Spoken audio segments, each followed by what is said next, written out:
सभी को नमस्कार। सीधे सीधे हम शुरू हो जाएं ये ठीक नहीं है क्लास में, है ना। सामने वाला अपनी पोजीशन ले ले तो उसके लिए आपको इतना ही कहना है कि हाँ भाई बताओ आप क्या कहना चाहते हो। इतने में सब अपनी अपनी पोजीशन ले लेते हैं। सर कल जो उपलब्धि एक रही ये वाली जो हमारी साइंस के हम कभी हैं तो साइंस में जो चीज़ें जो पढ़ी थी हमने नॉन लिविंग लिविंग वाली, अब फोर्स करके कहना पड़ता था नहीं प्लांट्स लिविंग हैं। हाँ अब लिविंग के अंदर भी कैटेगरी आ गई है। हाँ, तो बहुत ये बढ़िया। कहीं भी नहीं है, जबकि आप किसी भी लेवल पे चले जाओ, चाहे 10th में चले जाओ लाइफ प्रोसेसेस पढ़ाते हैं हम, चाहे आप 6 से कॉन्सेप्ट ले लो बच्चों को तब भी हम यही पढ़ाते हैं, पौधे जीवित हैं। पर हमारे जीव में और पौधों में डिफरेंस समझाना बहुत मुश्किल है।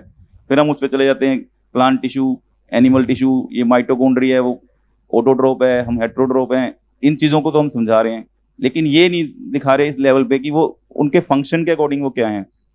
तो ये बहुत चीज़ बढ़िया। आएगी, इसको शायद बीच में अगर लाएंगे तो वो बच्चे आसानी से थोड़ा सा उनको लगेगा कि है थोड़ा डिफरेंस है। नहीं तो हम तो यही कह रहे हैं कि फिर वो समझ नहीं पाते, वो इन्हीं में उलझ के रह जाते हैं कि कार्बन डाइऑक्साइड लेनी है, 3 स्टेप लेने हैं, ग्लूकोज बनाना है, ये बनाना है, पर वो फिर कॉन्सेप्ट उन्हें दिमाग में नहीं है, वो लिख रहे हैं। ये हमें पता है कि वो लिख रहे हैं। इसलिए साइंस का पूरा अध्ययन स्ट्रक्चरल फंक्शनल है। हम स्ट्रक्चरल और फंक्शनैलिटी की बात कर रहे हैं, पर्पस मिसिंग है। जीना हमको बिहेवियर के साथ है कि स्ट्रक्चर के साथ है? बिहेवियर के साथ। बिहेवियर के साथ। जनरली स्ट्रक्चर ज्यादा पढ़ा रहे हैं, मेरिस्टेमेटिक टिश्यू, ये हाँ, टिश्यू, हाँ। पर उनका ठीक है, उसको भी पढ़ाएं, हाँ पढ़ाएंगे तो उसमें कोई दिक्कत नहीं है। हाँ जी। लेकिन फाइनली यदि बिहेवियर नहीं पढ़ा रहे हैं, उसका पर्पस नहीं बता रहे हैं, तो मैं उसके साथ जीऊंगा कैसे? हाँ जी। तो इसलिए हमारा जीना नहीं हो पाता है। इसलिए को बोला वर्तमान शिक्षा की सबसे बड़ी जो कॉन्ट्रडिक्शन है वो प्रतिभा और व्यक्तित्व में असंतुलन। प्रतिभा का मतलब है मेरे बात करने के लिए पूरी दुनिया का डाटा है, और जब आचरण की जगह में जाऊंगा तो बिल्कुल मैं किसी से कनेक्ट नहीं बिठा पा रहा हूं। तो इसको बोला प्रतिभा और व्यक्तित्व में असंतुलन। तो बात करने की जगह में अपन इंटरनेशनल लेवल की बात करेंगे, और जीने की जगह में किसी एक व्यक्ति के साथ, किसी एक जगह के साथ हम कनेक्ट ही नहीं हो पा रहे हैं कि इससे मेरा कोई रिलेशन है कि नहीं है। तो ये हमारा डिस्कनेक्ट है, क्योंकि हम स्ट्रक्चरल फंक्शनल पढ़ रहे हैं। हमको शरीर की पूरी एनाटॉमी पता है, लेकिन जब मैं खाना खाने जाता हूं तो मेरे को अपने आप पे कोई नियंत्रण नहीं होता है। मेरे को पूरी प्रकृति का डाटा पता है कि ग्लोबल वार्मिंग हो रही है, सब मर रहे जी रहे, है ना। लेकिन उसके बाद जब मैं फैक्ट्री चलाने जाता हूँ, जब मैं कुछ और करने जाता हूँ, तो मेरे को वो सब चीज़ें फील नहीं। फिर मेरे को जो करना है मैं वो करता हूँ। तो मैं बोलते समय कुछ और बोल रहा हूँ, जीते समय उससे बिल्कुल विपरीत जी रहा हूँ, या मेरे बोलने और जीने में कोई कनेक्शन नहीं। वही कि हम स्किल पे चल रहे हैं कि तो यहाँ ये बाजार कोई वाला- का क्या बोला कि हर इकाई स्वयं में व्यवस्था है, समग्र व्यवस्था में भागीदार है। ये जो समग्र व्यवस्था में भागीदार है यही उसका आचरण है, यही उसके होने का अर्थ है, और ये यूनिवर्सल। तो मैं किसी इकाई का स्ट्रक्चरल फंक्शनल स्वरूप को पढ़ूं, लेकिन ये किस पर्पस के लिए है, इसके एग्जिस्टेंस में होने का पर्पस क्या है, ये मिसिंग होने के कारण हमारा कनेक्ट नहीं बनता है। तो सूचनाओं के ढेर पे हम दब के मर गए। जीना क्यों है ये पूरी एजुकेशन में नहीं मालूम है। तो पढ़ना क्यों है ये तय नहीं आ रहा है, तो बच्चे का मन पढ़ने में नहीं लग रहा है। यदि पढ़ना उसके जीने से कनेक्ट नहीं होगा तो क्यों बिना मतलब इतना बोझा ढोएगा। कल हम जो व्यवस्था को समझने की कोशिश कर रहे थे उसमें हमने न्याय की बात की थी और धर्म की बात की थी। न्याय अब तक हम समझ रहे थे कि जो फैसला हो रहा है वही न्याय है, लेकिन ये धारणा यहाँ पहली बार खुली, वो तो फैसला हो रहा है, न्याय तो नहीं हो रहा। न्याय क्या है? दोनों पक्षों की तृप्ति हमेशा के लिए। हमेशा के लिए। जब दोनों पक्ष तृप्त होंगे वहीं पर न्याय होगा, और यही न्याय व्यवस्था प्रकृति में, और यही हमें अपने अंदर ढालनी है, यही हमें अपने परिवारों में लानी है, और हमारे अंदर आ जाएगी तो समाज में भी आ जाएगी। उपयोगिता पूरकता को पहचानना, उसको निर्वाह करके दोनों का तृप्त होना। धर्म का हम बोलते हैं धर्म, लेकिन धर्म है क्या हमें खुद भी नहीं पता है। yes. तो एक और विचार यहाँ पर खुलता है कि धर्म मानव सुख है, सबका सुख है, सुख में सबकी भागीदारी, सुख में सबकी स्वीकृति और समाधान, ये सारा मिलकर जो है वो धर्म के लक्ष्य तक जाता है। और वो लक्ष्य वो मानव लक्ष्य ही हैं जो हमने शुरू में बताए, जैसे कि मानव में समाधान, प्रकृति में संतुलन, समाज में अभय और परिवार में समृद्धि। तो अगर कोई भी व्यक्ति का आचरण जो है इस दिशा की ओर अग्रसर होगा तो वो धार्मिक व्यक्ति होगा। धार्मिक होना चाहता है, अभी हुआ नहीं है, वहां पहुंचने के बाद ही होगा। वहां पहुंचने के बाद ही होगा। तो हम जितना भी कह ले कि हम धार्मिक व्यक्ति हैं, हम वास्तव में कोई नहीं धार्मिक हैं। नहीं। हम सिर्फ एक जो भी पुरानी मान्यताएं हमें पढ़ा दी गई हैं, बस उस पर बिना पढ़े फॉलो कर रहे हैं उसको। पैकिंग लगाएं, माल गायब। माल गायब है।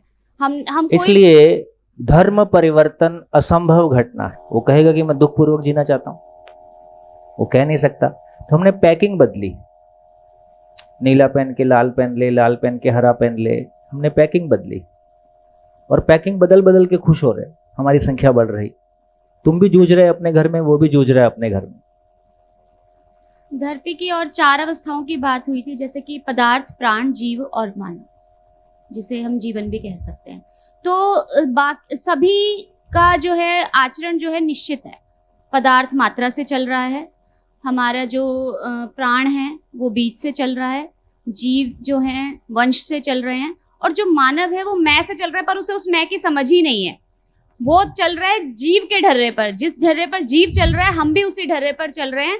हमने उस मैं को नहीं पहचाना, हमने उस जीवन को नहीं पहचाना, इसलिए अभी हम जीने की कैटेगरी में नहीं पहुंच पाए। क्यों? क्योंकि शरीर जीव के ही ढर्रे पे बनने के लिए चल रहा है। शरीर वंश से ही आता है। शरीर आज भी हमारा वंश विधि से प्रोड्यूस होता है, लेकिन मैं वंश विधि से प्रोड्यूस नहीं हुआ हूं। इसलिए मैं के चलने की तरीका अलग है, शरीर के चलने का तरीका अलग है। इतना ही क्लियरली पहचानना है। आपकी यूनिवर्सिटी में भी शोध और अध्ययन और शोध केंद्र होगा, तो लगातार ऐसे लोग प्रोड्यूस होंगे, तो ये गहराई पकड़ेंगे भैया। नहीं तो देखो, शिविर में सुनने से सब अच्छा लगता है, उसके बाद आपकी दुनिया अलग हो जाती है। सर, ये शिविर में आने के बाद सर एक चीज, सभी को नमस्कार पर,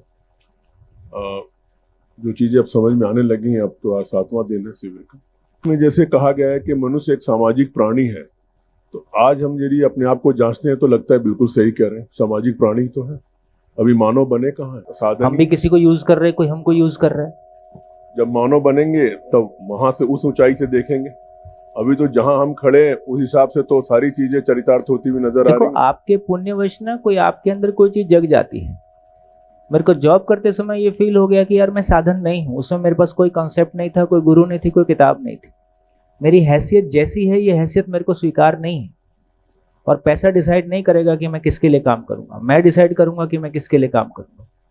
एनआईटी रायपुर में स्टूडेंट से जब कैंपस इंटरव्यू के लिए कंपनी आती थी, तो कंपनी ये पूछती थी कि आप अपने स्टूडेंट्स को क्या पढ़ाते हो कि इनमें नौकरी ना मिलने का डर नहीं। आता है तो आता है बोलते हैं, नहीं आता है तो नहीं आता है बोलते हैं। और ये हमारा इंटरव्यू लेते हैं, आपकी कंपनी सोशल रिस्पॉन्सिबिलिटी के लिए क्या करती है? तो इंटरव्यू लेने वाले को भारी पड़ रहा है ना। तो यार ये बराबर की बात है ना। मैं आपके साथ अपनी जिंदगी लगा रहा हूं, तो मैं भी तो 4 बातें पूछूंगा कि मैं किसके साथ अपनी जिंदगी लगा रहा हूं। मैं कोई कटोरा लेके थोड़ी आया हूं। तो आत्मविश्वास हमारे भीतर वो कैसे हो कि यार जिंदगी कोई बड़ी चीज है, मैं इसको किसी के साथ लगाने जा रहा हूं तो इसका कोई मतलब है ना। तो जब तक वो आत्मविश्वास या वो अपने मानव होने की गरिमा, वो अपने, है ना, वो क्लैरिटी हमारे पास नहीं आएगी, तो देखो क्या हो रहा है। कितने प्रतिभाशाली लोग कैसे खत्म हो जा रहे हैं। एक सर, विज्ञान के बारे में थोड़ी सी धारणा जो बदली है।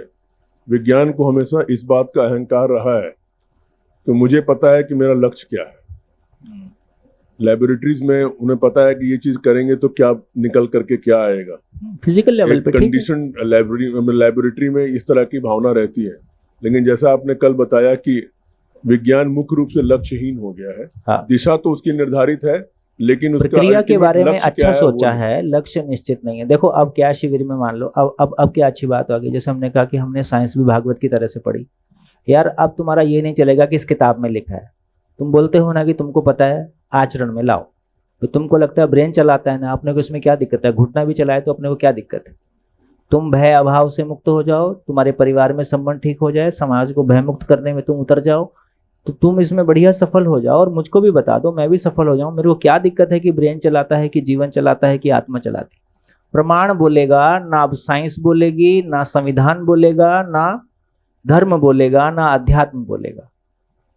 अब रिजल्ट बोलेगा। रिजल्ट नहीं बोलेगा तो कोई नहीं स्वीकारेगा। हमारे परिवार में हम माँ बाप के रूप में रिजल्ट प्रोड्यूस नहीं कर पाए, तो हमारे बच्चों ने हमको अस्वीकार कर दिया। हम पति पत्नी एक दूसरे के साथ आचरण में ठीक से नहीं जी पा रहे हैं तो एक दूसरे के लिए अस्वीकृत हो गए हैं, जबकि सब कुछ हमारा एक दूसरे के लिए था। तो अब जमाना प्रमाण का है।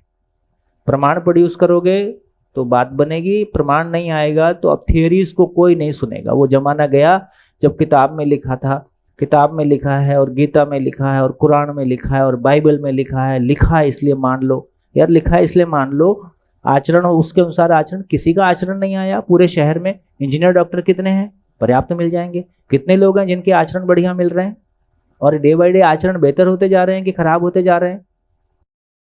और आप कह रहे हो हम तो ठीक ही पढ़ा रहे हैं। भैया आप ठीक पढ़ा रहे हैं, आपकी थियरी ठीक है, इससे कोई मतलब नहीं है। रिजल्ट बताएगा, आपका 12th के बच्चे की मानसिकता बताएगी कि आपने क्या पढ़ाया। कॉलेज से निकले बच्चे की मानसिकता बताएगी कि आपने क्या पढ़ाया। आपकी थियरी जो मर्जी पढ़ाओ, रिजल्ट ठीक आ जाए, इससे कोई मतलब नहीं।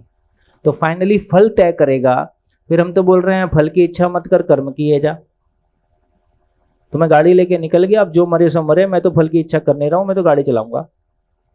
अभी बहुत मुश्किल काम है। फल को देख के ही हम अपनी प्रक्रिया को सेट करते हैं। यदि वांछित परिणाम नहीं आ रहे हैं, उसके अनुसार ही हमको पता चलता है कि प्रक्रिया में कमी है। तो बहुत सारी चीजें किस लेवल पे कही गई हैं, उनको हमने कहाँ जिंदगी में लागू कर लिया है ना। कहीं धर्म अफीम की गोली हो गया है, कहीं वो अकर्मण्यता की ओर चला गया है। लेकिन सर एक चीज हमने महसूस किया है, बहुत ज्यादा अनुभव तो इसमें भी नहीं है। जो बच्चे माता पिता के आचरण में या जीवन शैली में जो कमी निकालते हैं और थोड़ा सा अलगाव महसूस करने लग जाते हैं, लेकिन वही बच्चा जब खुद माता पिता तब बनता तक है टाइम निकल गया ना। तो अब उसको अपने अब माता उसका पिता बेटा बिल्कुल जस्टिफाइड लगते हैं। अब लगता है वो बिल्कुल सही कर मान रहे लिया, थे। हो गया। अब उसका बेटा आया, वो भी वही करेगा जो उसने किया था। फिर ये भी जब बाप बनेगा, जब इसका बेटा आएगा तो ये भी नहीं करेगा, तो पूरी परंपरा ध्वस्त हो गई। देखो कल जो इन्होंने एक बात बोली थी, वो थॉट प्रोसेस एक तरह का थॉट प्रोसेस है। हमारे थॉट प्रोसेस में हमको सिखाया गया है कि क्रिटिकली देखना है। क्रिटिकली देखना है मतलब उसमें गलती देखना है, उसके अधूरेपन को पहले हमको देखना है। इसका मतलब है कि पूरेपन के साथ हम बैठे हैं तब तो कोई चीज का अधूरापन देखेंगे। तो क्रिटिकली इवैल्यूएट करने का दो मतलब है, मेरे को लगता है थोड़ा सा उसको करेक्ट करने की जरूरत है। भ्रम की समीक्षा, सही का मूल्यांकन, ये दोनों भाग उसमें रहने की जरूरत है। तो पहले तो मैं ये जांचूं कि मेरे जीने के लिए, यदि मैं स्किल वाला काम कर रहा हूं तो मेरे उत्पादन के लिए, यदि मैं समझने वाला काम कर रहा हूं तो मेरे आचरण के लिए। तो मेरे आचरण को जब तक एब्सोल्यूट पैरामीटर नहीं है, उसकी रोशनी में मैं अपने अधूरेपन को भी देख सकता हूं। मैं थ्योरी पे शोध कर रहा हूं कि मेरे समझने के लिए कोई काम कर रहा हूं। दो थ्योरी को कंपेयर कौन करेगा, किसी थ्योरी के अधूरेपन को कौन देखेगा। इसका मतलब है कि पहले एंड टू एंड देख तो लो। एंड टू एंड आपके पास पिक्चर पूरी आ जाए, उसके बाद शांति से उस पर मनन किया जाए, फिर देखा जाए क्या अधूरा है। हाँ कोई तो पहले फेज में देख सकते हैं कि हाँ लॉजिकल कंसिस्टेंसी क्या है, ये लॉजिकली तो हम देख ही सकते हैं। साथ में मैं जहाँ खड़ा हूँ उसके लिए मेरे को क्या हेल्प करता है। तो धीरे धीरे मेरे को लगता है समग्रता में देखने की जरूरत है। ये जो शिक्षा ने हमको अहंकार दिया है कि हम किसी चीज को क्रिटिकली एनालाइज करेंगे और उसके अधूरेपन को देखेंगे। मेरा अधूरापन मेरे को दिख नहीं रहा है, दूसरी चीजों के अधूरेपन को मैं देखने जाता हूँ, तो कुछ रिएक्शन मतलब कुछ तो कह ही सकता हूँ, लेकिन इससे बात नहीं बन रही। बहुत अच्छा। बेसिकली सर जो आपने 7-8 दिन में डिस्कस किया है, रियली आई ओपनिंग तो है ही, और शिक्षा के लिए भी नई डायमेंशन देगा। और जो क्रिटिकल एनालिसिस की बात है वो तो करनी पड़ेगी। कारण क्या है कि लॉजिक जो है वो इतना एडवांसमेंट स्टेज में जा रहा है, लेकिन उसको कनेक्ट करना पड़ेगा जीवन विद्या से। कैसे? मैंने कल रात में बहुत सोचा है हर टॉपिक के बारे में, चाहे इकोनॉमिक्स हो, हिस्ट्री हो, physics, chemistry, biology, everything. We can design lesson plan as per the need of the class and subject, और उसमें ये इनकॉर्पोरेट कर सकते हैं। माना सपोज एलिमेंट की प्रॉपर्टी टीचर को पढ़ानी है, तो वो वहां से स्टार्ट करे एटम से और बताए एक पीरियोडिक टेबल के अंदर कि भाई इसका atomic number and atomic mass ये है, इररेस्पेक्टिव ऑफ डिफरेंट आइसोटोप्स। इस एलिमेंट की स्पेसिफिक जो गुण है वो निश्चित है। तो मानव का गुण कैसे डिफरेंट हो सकता है? स्टैंडर्ड मानव का गुण भी, आचरण भी एक स्टैंडर्ड होगा। इसलिए बिल्कुल आप ठीक कह रहे हैं। इसका मतलब है कि लॉजिक की परिभाषा क्या होगी, तर्क की परिभाषा क्या। रुकते हैं भैया, अब डिस्कशन ओपन नहीं करेंगे, अब मैं चलूंगा। लॉजिक की परिभाषा क्या है? तो तर्क की परिभाषा है आवश्यकता और संभावना के बीच का सेतु तर्क है। आवश्यकता और संभावना, मैं कोई चीज की आवश्यकता फील करता हूं और मैं अनुमान करके उसकी संभावना को देखता हूं, ये जो दोनों को कनेक्ट करता है इसका नाम तर्क है। संभावना, आवश्यकता क्या है? आवश्यकता यह है कि मैं समाधानित हो जाऊं, परिवार समृद्ध हो जाए, है ना, समाज भय से मुक्त हो जाए, प्रकृति में संतुलन हो जाए, इसकी आवश्यकता है। ऐसा होने की संभावना को जब मैं देखता हूं तो मेरा फ्रेम यदि टोटैलिटी में है तो मेरा तर्क टोटैलिटी में जाएगा। तर्क अपने आप में लावारिस वस्तु है, दिशाहीन वस्तु है। उसको मैं गलत को सही सिद्ध करने के लिए भी यूज कर सकता हूं, सही को गलत सिद्ध करने के लिए भी यूज कर सकता हूं। तो जब तक मेरी वो आवश्यकता और संभावना की फ्रेम नहीं बनी है, वो फ्रेम नहीं बना है, तब तक तर्क का सदुपयोग नहीं होगा। और तर्क की ताकत है कि तर्क तात्विकता को छूता है, ये तर्क का अल्टीमेट ताकत है। तो जो हमने शिविर के बीच में कभी कहा था, यदि जड़ संसार को तर्क पूर्वक समझा जा सकता है और सुविधाओं का अंबार लगाया जा सकता है, तो तर्क पूर्वक यदि चैतन्य संसार को भी समझा जा सकता है, मानव का अध्ययन किया जा सकता है, तो संबंध का उजड़ा हुआ संसार भी बसाया जा सकता है। तो तर्क को जब तक टोटैलिटी में नहीं लेके आएंगे तब तक तर्क किसी भी डायरेक्शन में निकल जाता है। तो मैं मेरी मनमानी को प्रूव करने के लिए तर्क का प्रयोग करता हूं, ऐसा भी तर्क चला जाता है। इस पूरे प्रोसेस में, पूरे अभियान में किसी भी जगह में मनी मेकिंग को बिल्कुल बाहर रखा गया है। सारा का सारा साहित्य कॉपी लेफ्ट है, नो कॉपीराइट। कॉपीराइट्स नहीं, कॉपी लेफ्ट है सारा जी कॉपी लेफ्ट का मतलब है कि आप उसका सदुपयोग करें, जी। है ना, उसके लिए आपको कोई चार्ज नहीं करेगा, आप दुरुपयोग नहीं कर सकते, उसके लिए कॉपीराइट।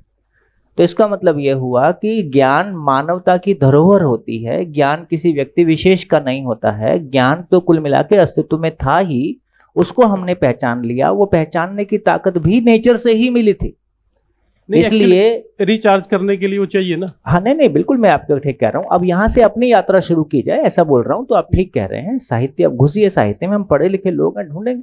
सर एक प्रश्न है, आपने कहा था कि जीवन जो है वो पूरे शरीर के रोम रोम में उसे घेरा इच्छा हुआ है। गति से ट्रेवल करता है। हाँ, तो जैसे पैर कटा तो पैर निर्जीव हो गया, जीवन है। इसका मतलब पूरी बॉडी में उसकी सघनता समान नहीं है। गर्दन कटी तो फिर जीवन चला गया। गर्दन कटी तो पूरा ही चला गया, फिर तो मामला ही खत्म हो गया, हाँ, है ना। तो इसका मतलब यह हुआ कि अब वो उस जीवन में स्वीकृतियों का लेवल क्या है। यदि जीवन में टांग कटी और लेकिन उसको नहीं स्वीकार पा रहा है, तो उस समय में जो टांग कटने का जो दर्द है, उसको यदि आदमी ठीक से हैंडल नहीं कर पाया और उन क्षणों में वो मेमोरी में, चित्त में स्थिर हो गया, तो चित्त में वो दर्द होता है जिसको मैं टांग में उस जगह में फील कर रहा हूँ। तो जीवन सभी जगह में, देखो, जीवन वो चीज है जिसका जैसे जीवन शरीर में हॉरिजॉन्टली, वर्टिकली, 3 डायमेंशनली घूमता है, ये मेरी मर्जी से घूमता है कि ये एग्जिस्टेंशियल है? एग्जिस्टेंशियल। ये एग्जिस्टेंशियल है, इसमें मेरा कोई रोल नहीं है, ये मेरे निर्णय से नहीं घूम रहा है। तो मैं जीवन हूं, इसके बावजूद भी देखो, और बढ़िया एग्जांपल दे सकता हूं, पूरे वर्ल्ड में मेल फीमेल का रेशो सेम रहता है हमारी तमाम गलतियों के बावजूद। यदि वर्ल्ड वाइड देखेंगे तो मेल फीमेल का रेशो लगभग मेंटेन्ड रहता है, जबकि हम बहुत सारी गलतियां कर रहे हैं कि नहीं, हमको फीमेल नहीं चाहिए और अबॉर्ट करा दो, तमाम करा दो। अब ये जीवन को चॉइस है, वो मेल शरीर चलाएगा कि फीमेल शरीर चलाएगा, उस चॉइस के अनुसार मैं शरीर चलाता हूं। मेरी चॉइस होने के बावजूद भी मेरी चॉइस अस्तित्व सहज व्यवस्था के अंतर्गत ही है। फाइनली 50-50 का रेशो रहना है। तो इससे ये समझ में आता है कि मैं जीवन हूं, मेरे में कुछ भाग वो है जो मैं कल्पनाशीलता पूर्वक करता हूं, कर्म स्वतंत्रता पूर्वक करता हूं, लेकिन शरीर को चलाने के अर्थ में, जिसको हम कह रहे हैं कि इसको एक नाम दिया दर्शन में, अध्यास की रेखाएं। तो जीवन में एग्जिस्टेंशियली शरीर को चलाने के अर्थ में जो स्वीकृतियां हैं, है ना, उसको बोला अध्यास की रेखाएं। तो वो एग्जिस्टेंशियली होता है, उसमें मेरा आपका रोल नहीं। सर, इससे पहले का प्रश्न था एक्चुअली कि लोकतंत्र को शासन माने या व्यवस्था, क्योंकि हम इसे ये भी सुनते हैं कि अव्यवस्था, अव्यवस्था। कंफ्यूजन ना रहे, ये अपने आप में एक अव्यवस्था है। हम वहां से चले जहां एक पॉइंट था, जहां शुरू में गुरु सब कुछ था या राजा सब, कबीला होता था, राजा सब कुछ था, राजा का था, राजा का बेटा भी राजा था। फिर बोले यार ये ठीक नहीं है, तो कहाँ लेके आओ? तो फिर हम अभी वहां से चल के अभी हम आ गए, हम सभा पे आ गए, विधानसभा, लोकसभा, राज्यसभा, और सभा में जूत पत्रम शीर्ष मध्यम है, वो चल नहीं रही है। तो अब ये मॉडल भी फ्लॉप हो गया। थर्ड मॉडल अब परिवार के स्वरूप में आने वाला है। तो यदि प्राकृतिक रूप में भी हम देखें, परिवार समाज का बेसिक कंस्टिट्यूएंट है, समाज की जो मूल इकाई है वो परिवार है, व्यवस्था की मूल इकाई परिवार है, और सारे परिवारों के ठीक से जीने के लिए व्यवस्था है। और यदि परिवार व्यवस्थित होने का साइंस हमारे पास नहीं है, हम कौन समाज और देश की व्यवस्था की बात करें? हमारी मूल इकाई, इस मकान की मूल इकाई ईंट है, और ईंट टेढ़ी मेढ़ी है, अब कैसे मकान बनेगा? तो जब तक, और उसकी परिवार की मूल इकाई मानव है, तो जब तक मानव का अध्ययन नहीं है, मानव अपने आप में स्वानुशासित, स्वनियंत्रित होने का विज्ञान हमारे पास नहीं है, तब तक हमारा परिवार व्यवस्थित नहीं होगा, हम कितनी भी अच्छी अच्छी बातें करते रहें, है ना। तो इसका मतलब है कि मानव की समझ आएगी तो उसका मैनिफेस्टेशन परिवार में जाता है। परिवार अपने, तो एक नया तंत्र, इस पूरे दर्शन के आधार पर पूरे लोकतंत्र का विकल्प क्या होगा, है ना, वो पूरा का पूरा है, जिसमें कि इलेक्शन की बजाय सिलेक्शन होगा। तो हमको इलेक्शन से सिलेक्शन पे शिफ्ट होना है, शासन से व्यवस्था पे शिफ्ट होना है ना।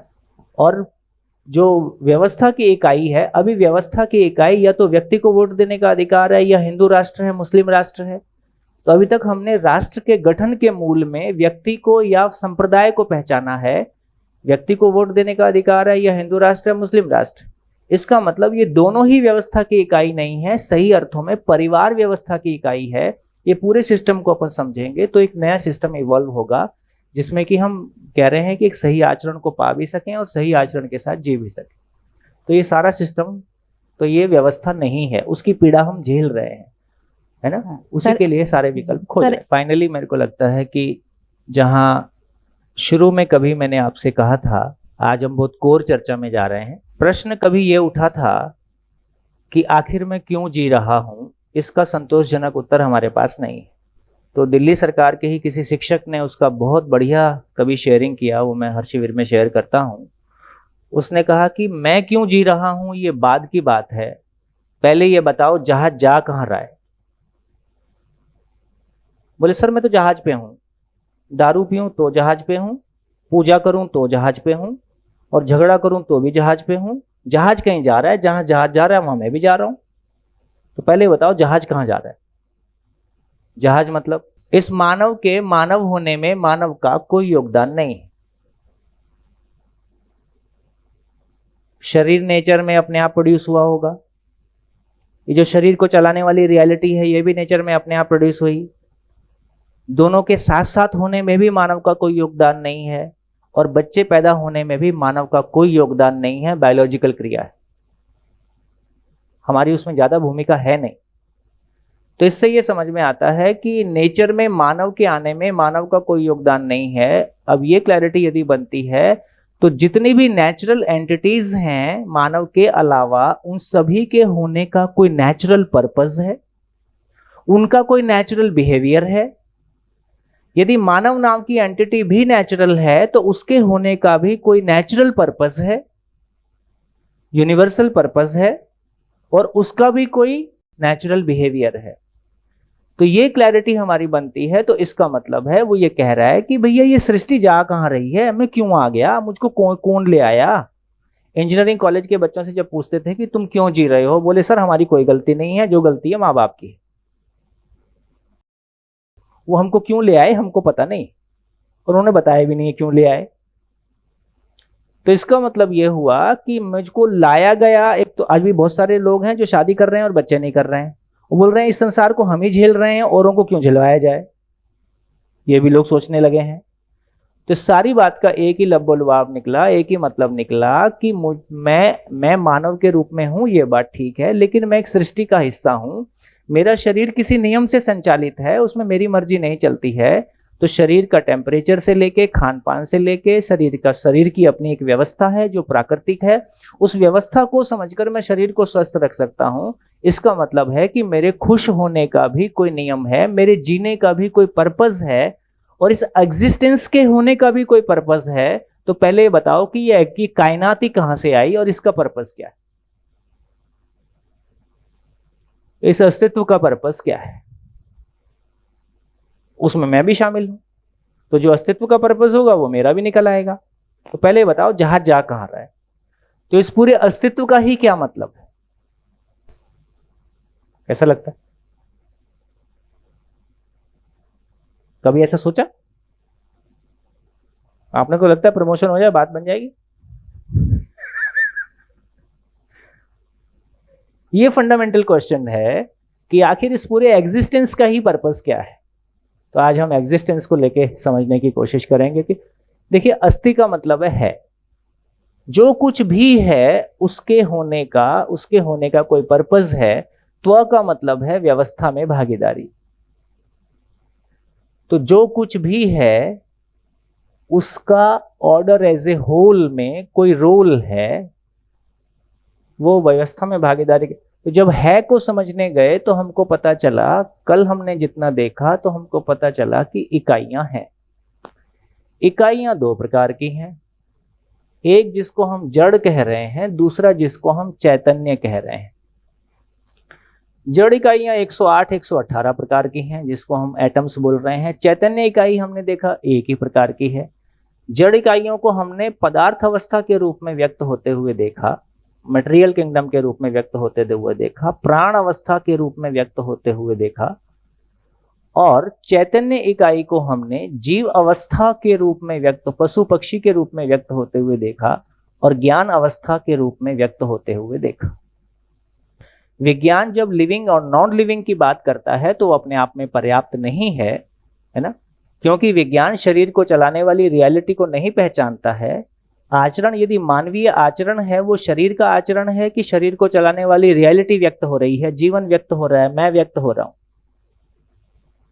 इसलिए कभी भी हम आदमी के साथ जी पाने में सफल नहीं है। इसलिए तमाम एजुकेशन के बाद एक ही भरोसा बनता है, पैसे के साथ भरोसा बनता है। आदमी के साथ जीने का भरोसा, इवन खुद के साथ भी जीने का भरोसा नहीं बन रहा है, क्योंकि मैं की हमारी समझ नहीं।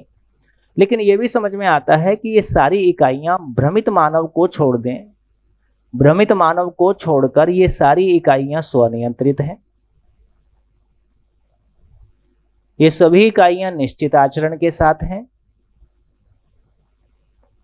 ठीक है, और ये सभी इकाइयां परस्पर उपयोगिता पूरकता को पहचानती हैं। तो एक संतुलन भी दिखाई देता है, और सभी इकाइयां अपने में क्रियाशील हैं, ये भी दिखाई देता है। सभी इकाइयां अपने में क्रियाशील हैं। सृष्टि की कोई भी इकाई ऐसी नहीं है जो क्रिया शून्य हो, है ना। एटम है तो उसमें भी पार्टिकल्स लगातार घूम ही रहे हैं, तो वहां भी क्रिया है। हमारी सोच विचार भी लगातार चलती रहती है, वहां भी क्रिया है। शरीर में भी पूरा मेटाबॉलिज्म और जो कुछ क्रियाएं हैं शरीर में चली रही हैं, वहां भी क्रिया है। पेड़ पौधे लगातार बड़े हो रहे हैं, मर रहे हैं, वहां भी क्रिया है। धरती लगातार स्पिन मोशन करते हुए ऑर्बिटल मोशन में है।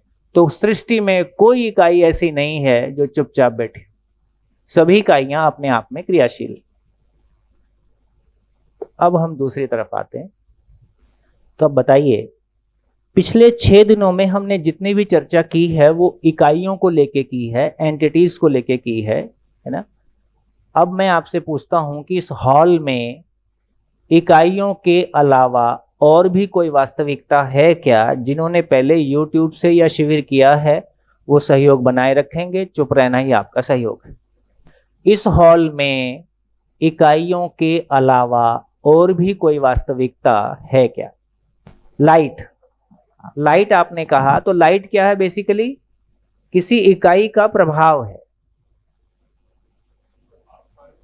आस्थाएं जीवन का प्रभाव क्षेत्र है या जीवन की स्वीकृतियां हैं, मैं की स्वीकृतियां हैं, इकाई का स्वीकृतियां, इकाई से जुड़ी हुई कोई चीज। There is nothing which is ensuring existence of everything. तो ये ठीक कह रहे हैं कि हॉल में एक खाली स्थान है। जैसे हवा कहाँ है हॉल में? खाली स्थान में है। हम लोग कहाँ बैठे हैं? उसी खाली स्थान में बैठे हैं। तो सितारों भरी रात को देखें आसमान में तो कितने तारे दिखाई देते हैं? अनंत अनंत तारे दिखाई देते हैं। और सारे तारे ये एक ही जगह रुके हुए हैं कि सब अपने स्पिन मोशन के साथ किसी ऑर्बिटल मोशन में हैं? सभी घूम रहे तो मतलब खाली जगह है। ठीक है, तो इससे ये समझ में आया कि चाहे हम हॉल के अंदर की बात करें, चाहे हम पूरी सृष्टि पूरे ब्रह्मांड की बात करें, तो हमको ये समझ में आता है कि दो तरह की चीजें हैं। एक तरह की चीजें हैं जिसको हम इकाइयां बोल सकते हैं। इकाइयों को हमने पदार्थ अवस्था के रूप में पहचाना। तो जितने भी प्लैनेट हैं, जितने भी स्टार्स हैं, अल्टीमेटली सब पदार्थ अवस्था हैं। उस पे पदार्थ अवस्था पे पेड़ पौधे हैं, कहीं पे पशु पक्षी भी हैं, मानव भी हैं। मिनिमम पदार्थ के रूप में तो कोई भी इकाई दिखाई देती ही है। तो सृष्टि में दो चीजें दिखाई देती हैं। एक चीज है जिसको हम इकाइयां बोल रहे हैं, दूसरी चीज है जिसको हम खाली स्थान बोल रहे हैं। तो ये दो तरह की चीजें हैं। और खाली स्थान में अनंत इकाइयां के स्वरूप में पूरी सृष्टि दिखाई देती। तो पूरी सृष्टि में देखें तो दो ही वास्तविकताएं हैं। एक वास्तविकता है कि खाली जगह है और उस खाली जगह में घूमती हुई अनंत इकाइयां हैं। इससे ज्यादा और कुछ पूरे एग्जिस्टेंस में, इससे ज्यादा और कुछ नहीं। ये ठीक हो गया। तो टोटलिटी में हमने देखा कि जो कुछ भी है वो क्या है एक स्वरूप में, इकाइयों के स्वरूप में है ही है का मतलब जो वास्तविकता है। जो वास्तविकता है, जिसका होना निरंतर बना रहता है, जो निरंतर वर्तता है, उसका नाम वास्तविकता है। जो निरंतर प्रकाशित है ना? तो क्या प्रकाशित है? खाली स्थान हमेशा है और अनंत इकाइयां। और धरती से कितनी बड़ी बड़ी? बोलते हैं धरती से हजारों गुना बड़ी स्टार्स हैं। ये जो कुछ भी है ना, ये सभी अनंत इकाइयां इस खाली जगह में लगातार अपनी क्रियाशीलता के साथ बनी हुई। तो ऐसा काम। चलो, तो इकाइयों की बात हो गई। तो हमको पता चला कि कुल मिला के ब्रह्मांड क्या है, कुल मिला के पूरा अस्तित्व क्या है। ठीक हो गया। चलो अब आगे बात करते हैं। दिख रहा है क्या है? पेन है, मैं देख रहा हूं, आंख माध्यम है। तो आंख से तो कुछ नहीं दिख रहा है, ये बात तो समझ में आ गया। आंख केवल एक लेंस है, ये बात ध्यान में आ गया। अब मैं देख रहा हूं तो ये कितना, एक है कि दो है? एक है। अब एक है कि दो है? अब ये समग्रता में एक है कि नहीं है? ये नहीं है, तो इसको एक नहीं बोलेंगे। ये एक है। ये एक है कि नहीं है? ये एक है कि अनेक है? अब इसको एक बोलेंगे कि अनेक बोलेंगे? मैं तो सिंपल सी बात पूछ रहा हूं। तो इसका मतलब दो हुए बिना हम एक नहीं बोल सकते। सर, इसको अगर आपने जो समझाया था उसके हिसाब से परिभाषा देने की कोशिश करें तो आपने बोला था एक इकाई जो होती है वो अपने आप में एक व्यवस्था है, और जब वो अपने आप को पूर्ण व्यवस्था, एक इकाई समग्र व्यवस्था में अपना योगदान देती है तो उसका उपयोगिता है। तो ये अनेक इकाई मिलकर एक जो है रूप को ले रही हैं। तो अभी एक है कि नहीं है? सर अभी एक है, लेकिन बहुत सारी इकाइयां इसमें शामिल हैं। लेकिन लगाना पड़ रहा है आपको। मैं कह रहा हूँ नहीं, एक की परिभाषा है। परिभाषा मेरी थोड़ी होगी, परिभाषा तो यूनिवर्सल है। आपने जो समझाया अभी उस पर उतनी पकड़ नहीं बनी है इसलिए थोड़ा सा। हाँ जी, आप एक बोलने में डर रहे हो, बताओ ये एक है कि नहीं है? सर कंपैरेटिव वर्ड है, एक कंपैरिजन है। एक में हमेशा कंपैरिजन है। इसका मतलब दो हुए बिना एक नहीं बोल सकते।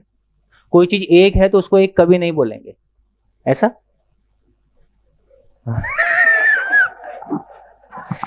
कंपैरेटिव, अभी कंपैरेटिव है ना, कंपैरिजन के लिए दो चीज चाहिए। और यदि कोई चीज एक ही है पूरी नेचर में तो उसको एक नहीं बोलेंगे, क्योंकि दूसरी नहीं है। एक बोलने के लिए दूसरी का होना जरूरी है कि एक अपने आप में एक है। मैं कुछ नहीं बोल रहा हूं आत्मा परमात्मा, मैं आत्मा परमात्मा कुछ नहीं बोल रहा हूं, मेरे हाथ में केवल कागज है, मैं एक की परिभाषा पूछ रहा हूं।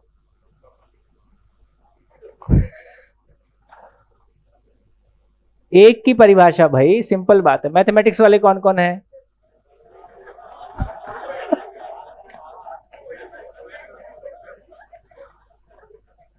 बताओ, सबका नर्सरी में एडमिशन कराओ। एक की परिभाषा नहीं है हमारे पास, मानव की परिभाषा नहीं है, एक की परिभाषा नहीं है। और उसके बाद बताओ कहां, उसके बाद पैसे इकट्ठे करने में लग रहे हो, नोट गिन लेते हो फटाफट फटाफट। हाँ जी, एक किसको बोलेंगे? पूर्ण है।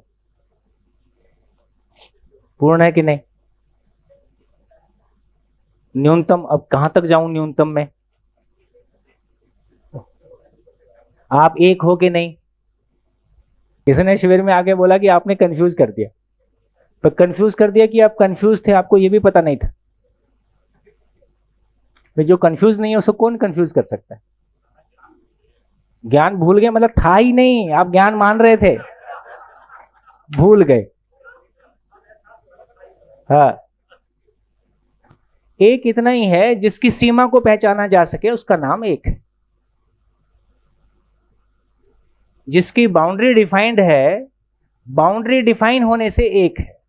इसलिए बाउंड्री डिफाइन होने से जब एक की बात कर रहे हैं तो ये भी एक है, ये भी एक है, ये भी एक है, ये भी एक है, और छोटा जाएंगे तो एटम भी एक है, फाइनली पार्टिकल भी एक है।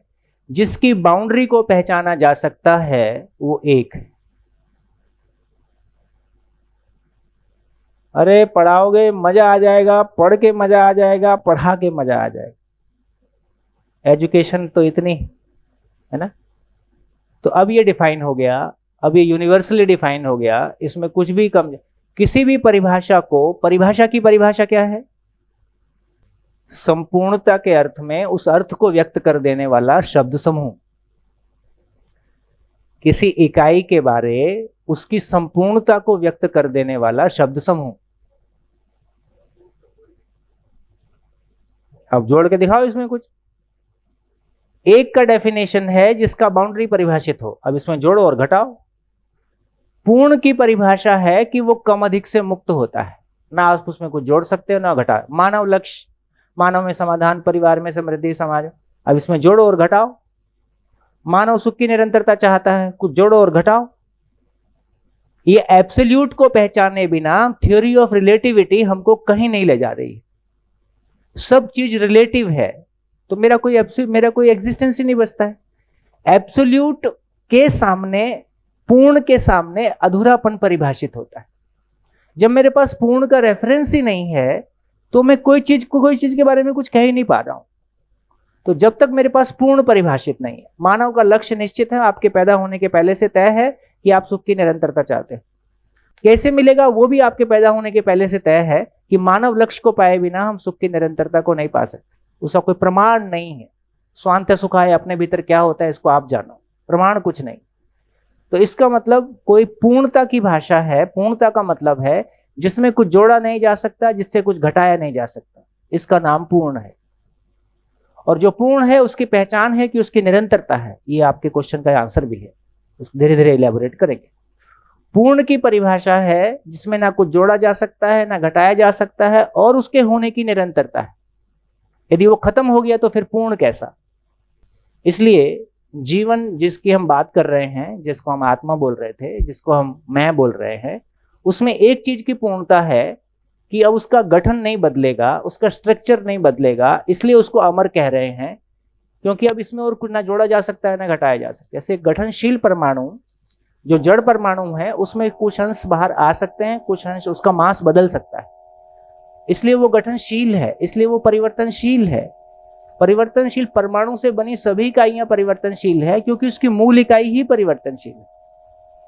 जब हम मैं नाम की एंटिटी की बात कर रहे हैं, उसने एक पूर्णता को पा लिया है कि अब उसका गठन नहीं बदलेगा, इसलिए उसमें मास नहीं बदलेगा, उसका होना नहीं बदलेगा, इसलिए उसको हम अमर वस्तु के रूप में पहचान रहे हैं। और डिटेल में जाएंगे और बातचीत करेंगे। तो हमने एक को परिभाषित किया, जिसकी बाउंड्री को परिभाषित किया जा सके, उसका नाम एक है ना। तो चलिए, ये मैंने चर्चा इसलिए शुरू किया कि ये खाली स्थान एक है कि दो है या अनेक है। ये खाली स्थान एक है, दो है, अनेक है, वन है। जैसे हम फोर्थ डायमेंशन या डार्क मैटर, ग्रेविटॉन्स कहाँ जा रहे हैं उसकी बात करते हैं, तो is that with in Khalistan? Of course it is with in Khalistan. And what is time? हाँ, ये देखो निकलेगा, ऐसी पिटारा खुलेगा। तो खालिस्तान एक है, दो है कि तीन है? एक है। कितने लोग सहमत है इस बात से? हाथ उठाइए। हाँ, सहमत हो जाइए, और क्या इसमें कौन सा मार्क्स थोड़ी मिलने वाले। तो अभी चर्चा किया कि जिसकी बाउंड्री को परिभाषित किया जा सके वो एक है। खालिस्तान की बाउंड्री आप परिभाषित कर पा रहे हो? इसका मतलब ये अनंत उसको बोलते हैं मैडम जिसको गिना नहीं जा सकता, उसका नाम अनंत है। जिसकी सीमा को नहीं पहचाना जा सकता उसका नाम असीम है।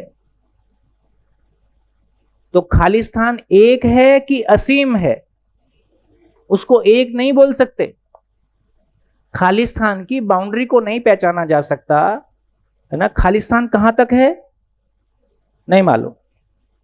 तो खालिस्तान की बाउंड्री को नहीं पहचाना जा सकता है, पर एक वास्तविकता है, एक ऐसी वास्तविकता जिसकी बाउंड्री को नहीं पहचाना जा सकता है, इसलिए उसको एक नहीं बोल सकते हैं, इसलिए उसको असीम बोलना पड़ता है।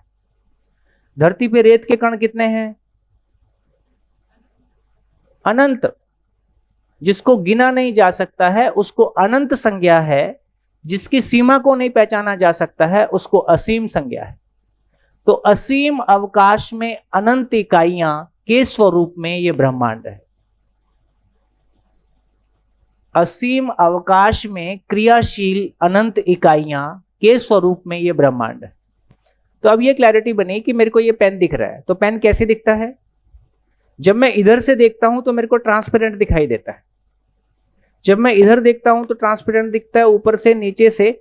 जब ट्रांसपेरेंट नहीं दिखता है तब कुछ दिखाई देता है। इसका मतलब यह हुआ कि यदि ये खालिस्तान कलर्ड होता तो क्या दिखाई देता? नहीं दिखाई देता। इसका मतलब कोई चीज दिखाई देती है तो केवल चीज दिखाई देती है कि खालिस्तान में कोई चीज दिखाई देती। जब मैं कह रहा हूं क्या दिख रहा है, तो पूरा सेंटेंस क्या है? पूरा सेंटेंस है कि खालिस्तान में पेन दिखाई दे रहा है, क्योंकि खालिस्तान के बिना पेन दिखाई नहीं देगा। तो खालिस्तान की एक इंपॉर्टेंट प्रॉपर्टी, खालिस्तान की एक महिमा यह भी है, ये खालिस्तान रूपी वास्तविकता असीम है। ये कोई फैली हुई वस्तु है ना, और ये अपने आप में पारदर्शी है। तो रिक्त कहिए, खालिस्तान कहिए, स्पेस कहिए, एक ही बात। तो ये खालिस्तान पारदर्शी है, ये खालिस्तान व्यापक है। व्यापक मतलब फैली हुई वस्तु है। असीम है, जिसकी सीमा को नहीं पहचाना जा सकता। इस रूप में हम इस खालिस्तान को, अब तक हमने इकाइयों को समझा है, अब हम इस खालिस्तान की महिमा को, खालिस्तान रूपी वास्तविकता को समझने की कोशिश कर रहे हैं। खालिस्तान का कोई आकार है? बोर्ड के साथ साथ ही चलना है, अपनी कल्पनाओं के साथ उड़ान नहीं भरनी। तो खालिस्तान का कोई आकार नहीं है, इसलिए एक नाम हमने इसको निराकार भी दिया है। ये खालिस्तान जो मेरे आपके बीच में है, मैं आपको कैसे देख पाता हूं? क्योंकि खालिस्तान अपने आप में ट्रांसपेरेंट है। आप मेरे को देख पाते हैं क्योंकि खालिस्तान हमारे देखने में बाधा पैदा नहीं कर रहा है। तो खालिस्तान एक ऐसी वास्तविकता जिसमें सभी इकाइयां असीम अवकाश में अनंत इकाइयां, है ना, सदा सदा के लिए क्रियाशील हैं।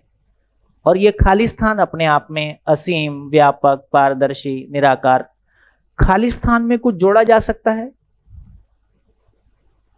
कुछ घटाया जा सकता है, कुछ काटा जा सकता है, किसी भी तरह से प्रभावित किया जा सकता है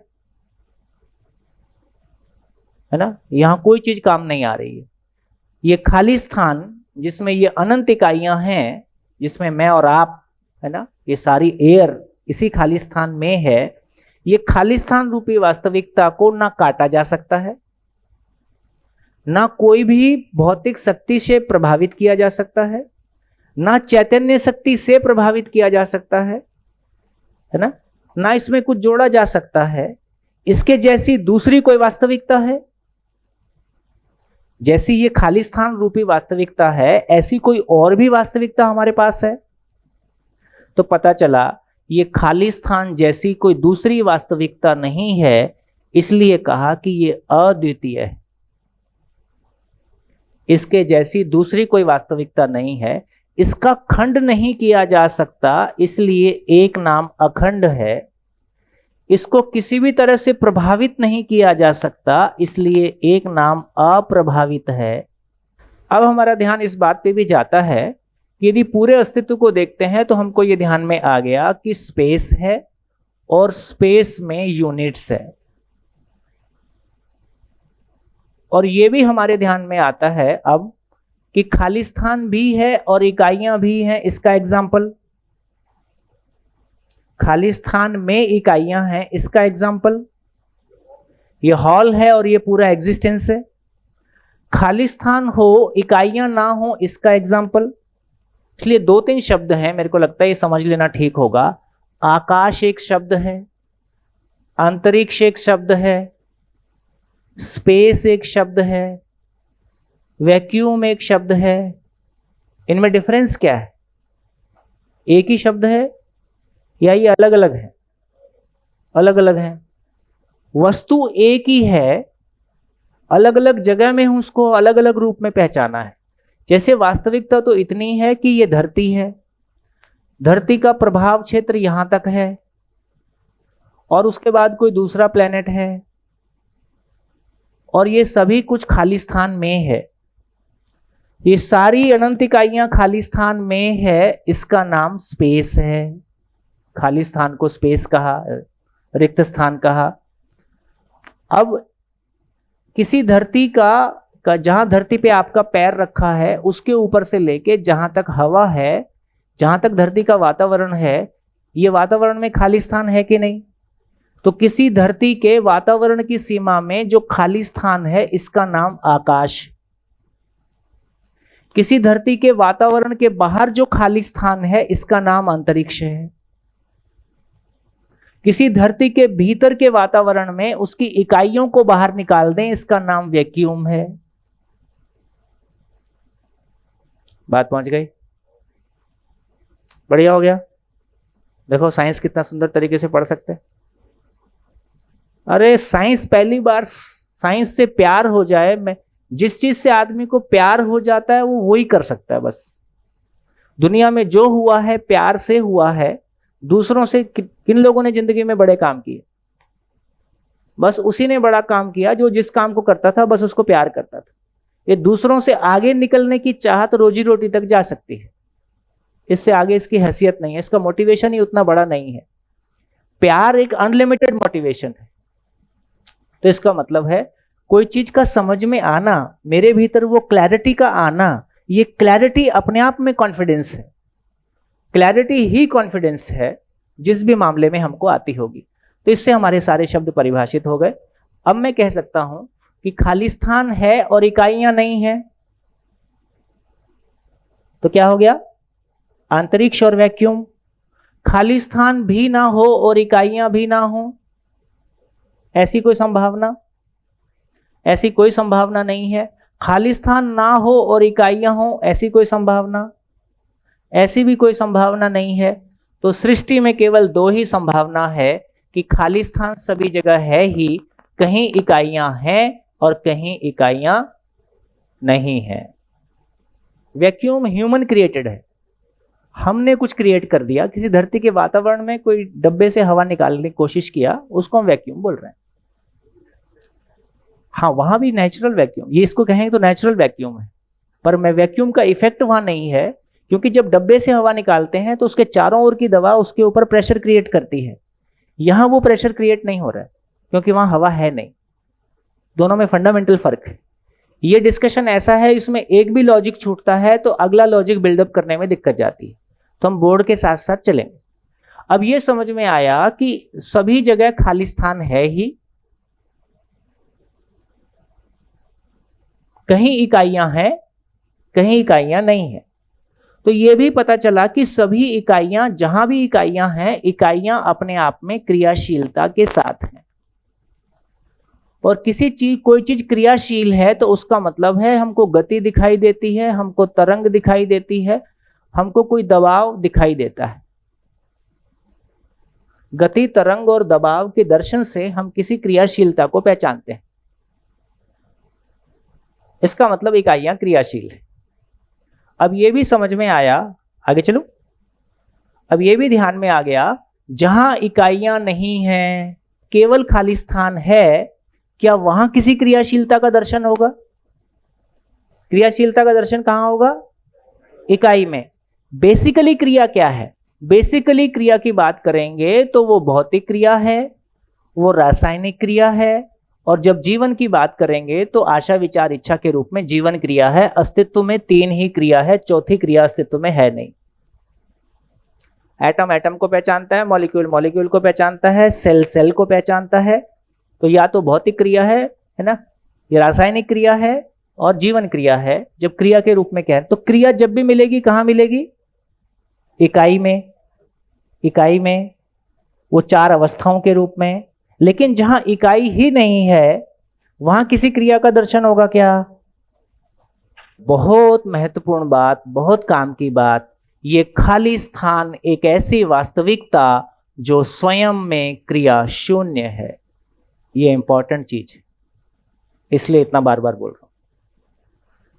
अभी तक हमको इकाइयों का दर्शन है, इकाइयों के बारे हमने बात की है, इकाइयों को समझने की कोशिश की है। सभी इकाइयां अपने आप में या तो भौतिक क्रिया का फलस्वरूप है, या तो रासायनिक क्रिया का फलस्वरूप है, या अपने आप में वो सोचने विचारने के रूप में जीवन क्रिया है। एक ऐसी वास्तविकता जो जब भी क्रिया मिलेगी तो बेसिकली देखो, क्रिया मतलब इकाई, इकाई मतलब क्रिया।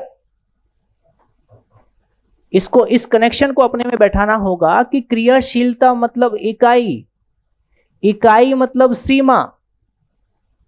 सीमा होगी तभी इकाई पहचानेंगे, इकाई होगी तो क्रिया होगी, क्रिया होगी तो इकाई होगी, इकाई होगी तो सीमित होगी, और इसी का नाम आकार। बहुत बढ़िया, इसी का नाम आकार। इससे क्या समझ में आया? इकाई मतलब क्रिया, क्रिया मतलब इकाई, इकाई मतलब सीमा, सीमा मतलब आकार। तो क्रिया संपन्न वास्तविकता असीम नहीं हो सकती। क्रिया संपन्न वास्तविकता असीम नहीं हो सकती। जब भी क्रिया होगी तो वो इकाई होगी, इकाई होगी तो सीमित होगी, सीमित होगा तो आकार होगा।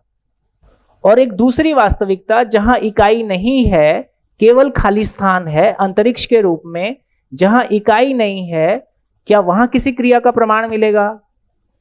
वहां कोई क्रिया मिलेगी? वहां कोई क्रिया है ही नहीं।